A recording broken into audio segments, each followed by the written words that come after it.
ভালো মানুষের 4টি গুণ থাকে। 1. অল্প কথায় সে রেগে যায়। 2. অল্পতে সে সন্তুষ্ট হয়ে যায়। 3.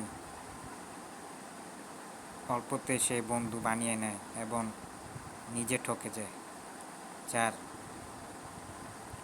আল্লাহর শুকরিয়া আদায় করে।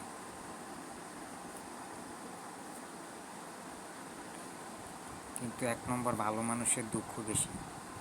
2 নম্বর ভালো মানুষের কষ্ট বেশি। 3 নম্বরে ভালো মানুষ সত্য কথা বলে বেশি। 4 নম্বরে ভালো মানুষ মানুষের বিপদে এগিয়ে যায় বেশি। সো গাইডস, আপনারা সবাই ভালো থাকবেন। আজকে এই ছিল আমার ভিডিও। আসসালামু আলাইকুম।